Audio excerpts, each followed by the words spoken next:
Hello, welcome back to my channel, Checks Capture Threats. Today's video is going to be the Petrov Defence.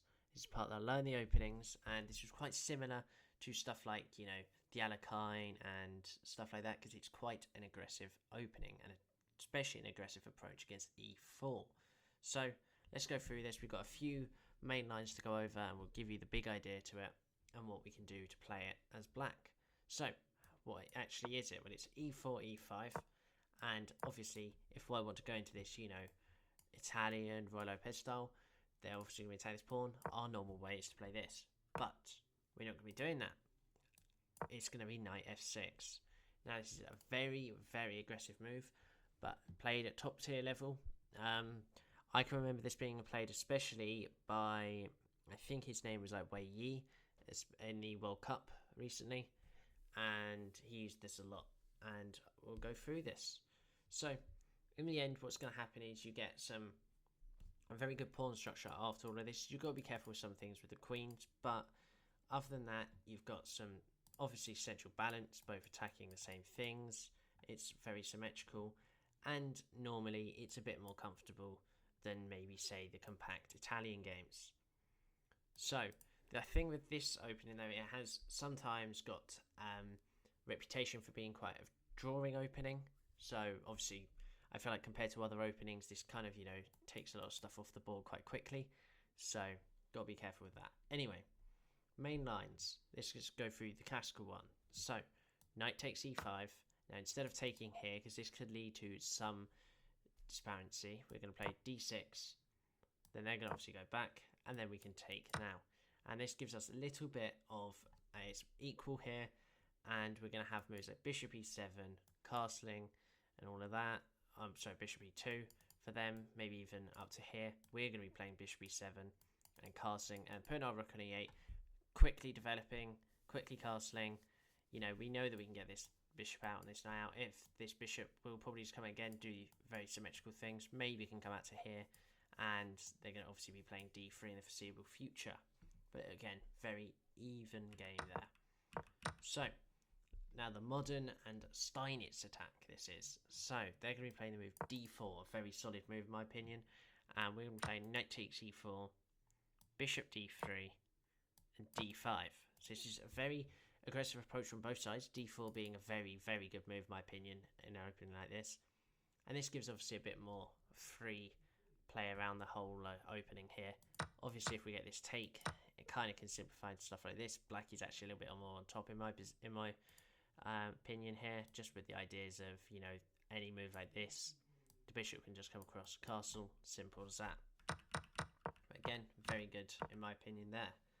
Now we've got one last one. It's going to be the exchange variation, so it's going to be knight takes e5, d6, knight f3, as we've already had. Same with this. After d3, it's just going to go back. This is just going a little bit more into it here, and we're back to square one pretty much, just with this moves and no pawns in the center.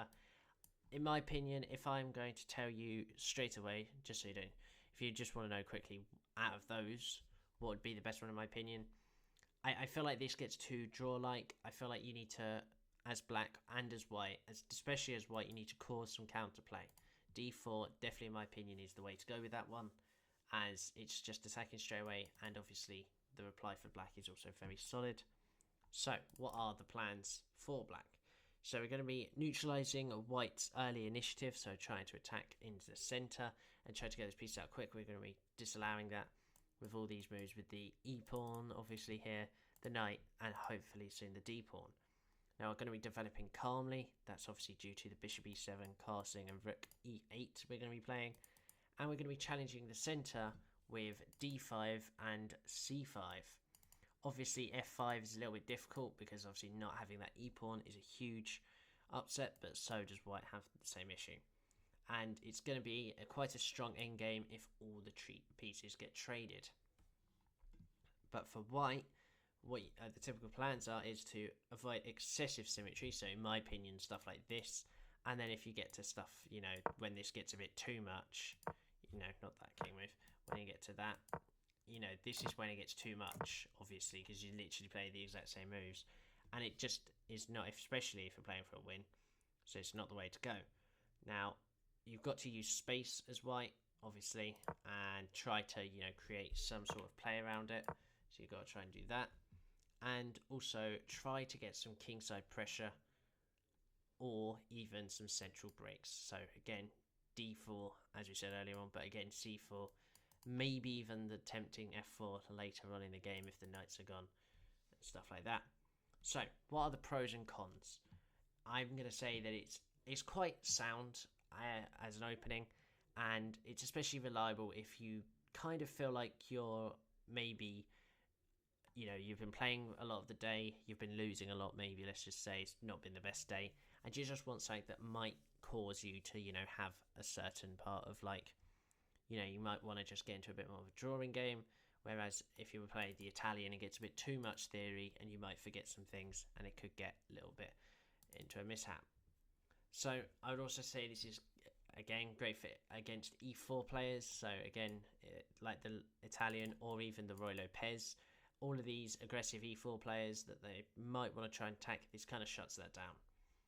And as I said at the start of this video, that it's used regularly at quite the high level. So even the likes of Carlsen, Magnus Carlsen using it. So yeah. The only things I will say is it could be a bit too passive if you want to be very attacking. This might, obviously, we're developing calmly with these rooks going to e8, bishop e7, castle very quickly and all of that. And if you're obviously playing symmetry and all this, it's not really looking for an imbalance, especially trying to be on the winning chance. So it's probably not going to be, winning by points or that. You're going to be very much on the even side of things for most of the game. And the only thing is, compared to kind of similar to the Italian, there is some lines that are very much deep in theory. So the lines I just showed you, there's probably very much greater things into that. But I just want to give you the startup, because even after that, you can kind of theoretically put yourself around that to try and get some extra moves that you might think are reliable in that situation.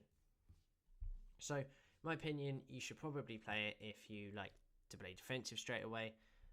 If you like an endgame that you can probably get, because obviously the pieces are getting traded off quite quickly, and obviously trying to just neutralize the opponent into, giving up obviously a lot of the center, but so you, but obviously black probably trading off pieces is probably better, especially at the start of the game.